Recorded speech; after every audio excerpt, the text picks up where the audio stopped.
what doesn't kill you makes you stronger. So, I can barely even say that with a straight face. That's not how life works. I mean, sure, there are some who seem to have the innate ability to shake off whatever comes their way. But the reality is, for most of us, the exact opposite. Studies actually show that when we experience failure and mistakes, we're far more likely to internalize it in such a way that it negatively impacts how we view our own abilities as well as what we're willing to try in the future. That's far more likely than having a positive learning experience. Now, we do learn, just not the way we'd like to. We're like that little child who they're told over and over again, don't touch the stove. When no one's looking, curiosity gets the best of them. They sneak over. But with one touch, they learn a lesson they'll never forget because they learned the hard way through pain. They'll never repeat that mistake again. I've been around tons of children who, whenever they walk past the stove, they go, hot, hot. Problem is, we're the exact same way. We try something big, and the mind immediately reminds us of the last time we tried something, and it didn't go well. Sometimes we even relive it emotionally. It's the mind just doing its job. It's protecting you. See, for us, it's not the stove that's hot. It's our past failures. So we stop dreaming. And it happens so subtly you don't even realize it. Years ago, I was driving north on US 12, entering Wisconsin Dells, where I'd be spending the night. I had my wife, my young son, and another couple, and we were going to a company retreat. You know those retreats that are far more work than retreat, those things. We just had two problems. First, we had no reservations. See, we hadn't planned on coming up the night before, but our plans fell through. So, in an age before smartphones and online reservation systems, we had to rely on road maps and highway signs. Second problem is that a few years before, my wife and I made the radical decision to leave our well-paying, comfortable corporate jobs to work in the world of nonprofit. Now, there's just one problem with nonprofit.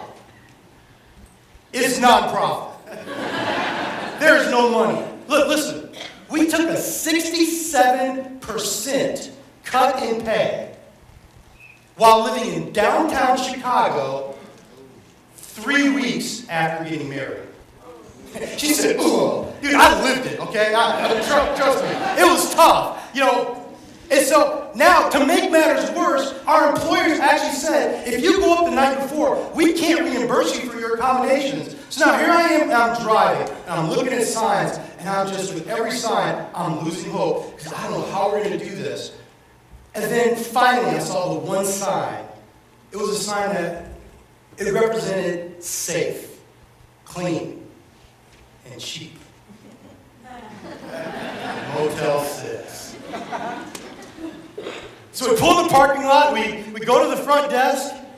You can imagine our shock when we were reminded of the fact that we were in a tourist destination during the summer, the peak of tourist season.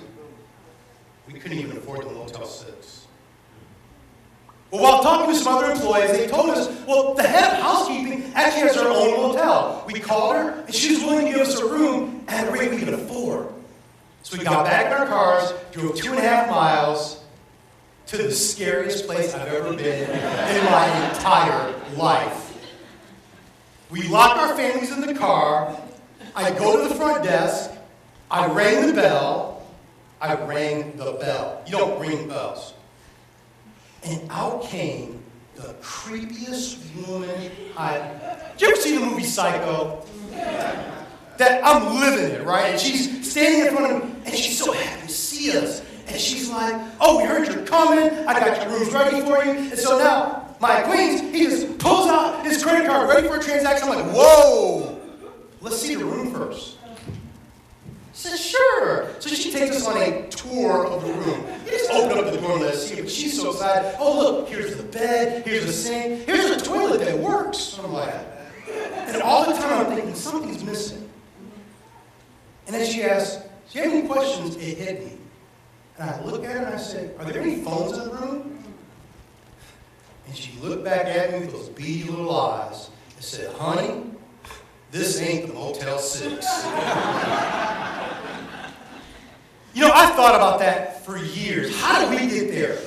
No, how did she get there? You don't start a dream thinking about what you won't become. Think about what you will do, what you will become. But somewhere in the process, dreaming big got hard. And hard became hot. And so she did what we all do. Play it safe. Stop dreaming. We build our own little environment, our own little ecosystem where it's nice and safe, where it's comfortable. We build a comfort zone. Now, the funny thing about a comfort zone is it's one of those phrases we use all the time without fully understanding what it means. So, technically, a comfort zone is this space of equilibrium where your routines and habits are done in such a way that it reduces anxiety and stress. But you can describe it more. See, I've been thinking about comfort zones for years, and I realized we think of comfort zones in terms of circumstances, but there's really more. You see, comfort zones also have your emotions, because we often use our emotions as a gauge to what's right or wrong.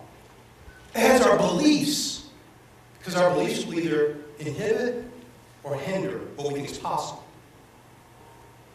It has our habits, not just our behaviors, but those habits that are programmed into our subconscious, so that when we're not thinking, when we're on autopilot, we still keep going.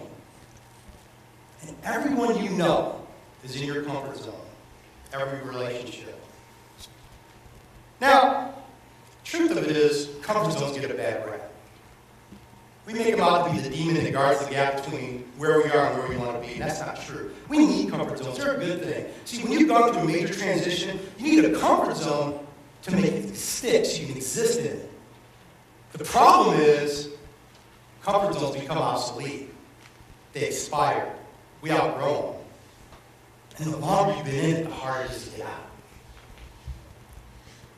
And see, when you don't know what a comfort zone is, you think, well, I'll get out by doing something amazing. You know what? I'll try skydiving, and that'll get me out of my comfort zone, and I'll be able to do all these other things. And we confuse discomfort with getting out of our comfort zone. So we get on a perfectly good plane and jump out, and after the adrenaline wears off, we land right back in our comfort zone. Sometimes you think, well, if the dream is big enough, it's got enough of a return on investment, that'll do it. And so we strive for it. But then at some point, it becomes hard, and we're pushing for it, and it just seems like our comfort zone has this gravitational force that pulls us right back in the middle. When I was young, I was a bit of a nerd. I know that's hard to believe looking at me now. But no, really, I was a nerd. There are two numbers that always stood out to me. The first one is 186,282.396 miles per second. That is the speed of light in the vacuum, but I know you all know that, right? I mean, how are you going to travel through time if you don't know the speed of light, right? I'm the only person who thinks that way. I said I was a nerd. The other one is 25,020 miles per hour. That's the speed that an object on the surface of the Earth needs to reach to escape the gravitational pull of the planet. It's called escape velocity. Now, technically it's a little more complex than that, but if an object doesn't have enough propulsion, it'll get either stuck in orbit, or it'll come crashing right back down to the surface of the Earth. Now, scientists have figured out how to escape the gravitational force of our planet, but we don't think about how to escape the gravitational force of our comfort zones. We think that if the dream is big enough, that'll do it. Often it's not. We need something more. As a young engineer, I remember we were studying quality. We talked about ROI, but then we were reading the writings of Duran and Crosby, and they talked about this other thing. They said, you know, what happens if you don't meet certain quality standards? They came up with this phrase called price of nonconformance. Because see, if you don't meet certain quality standards, it's going to cost you. It may cost you in terms of returns. It may cost you in terms of lawsuits. It may cost your brand, and so people will buy in the future. And the hope was that if the cost was high enough that you can make decision makers choose to hit these standards, it would motivate them. For you and I, it's not the price of non-performance. We have to think about, what's the price of not changing? So we think about the best case scenario of what if we do it. But you ever think, what if I don't dream big? what if I don't go for it? What's the worst case? See, many of us, even in this room, we've had dreams we wanted to pursue, and they were right in front of us. We were scared, right? And even to this day, we think about it. What if I had just? Well, what if in that moment you had thought about the repercussions, the consequences of not going forward? What if you had written it down? What if you really internalized it? What if you were willing to go through the pain of the worst case scenario to motivate you, to propel you out of your comfort zone? Because consequences motivate us. See, it's when a doctor, when she tells her patient, look, if you don't change your diet, you will not be around to see your grandkids. That's when they change, because I've seen it happen. So when an employer says, look, I really like you, but if you don't fix that bad attitude of yours, we're going to lose more clients, we're going to fire you, you won't be able to take care of your family. That's when people change. So when people realize, if you keep doing what you're doing, you're going to lose something that's very important to you.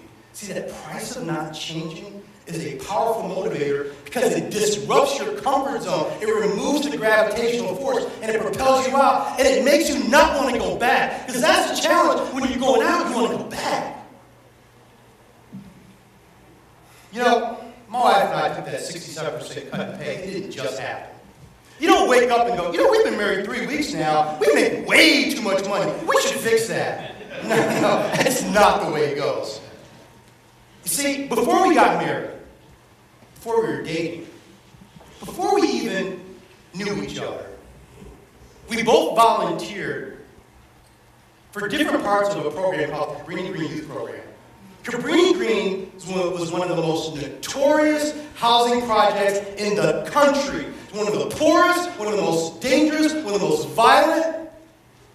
And I decided to mentor youth there. It was a life-changing experience because I had never been to anything like this. And the kids were amazing. There was one kid who always stood out. His name was Osi.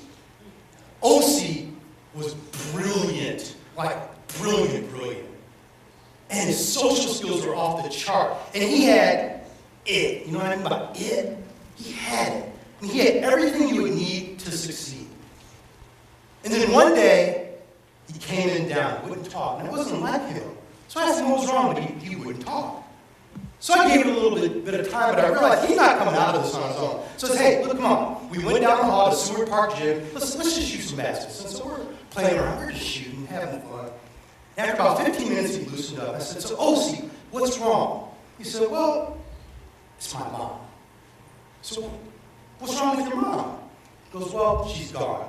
She's gone? She's dead? No. She's not dead. See, she leaves for 4 or 5 days at a time, and, I think she's on some kind of drugs. So, for the last few days, I've been taking care of my 1-year-old brother. Osi was 6. I started thinking, what chance does this kid have? All of this talent. He can't even go to school because he's taking care of his brother. Went back to work next week, and I couldn't stop thinking about it. So we're going to have some big projects. I was working on my first patent, but I'm still thinking about Osi. And what about all the other Osis that were out there? What do you do? And so, we got married.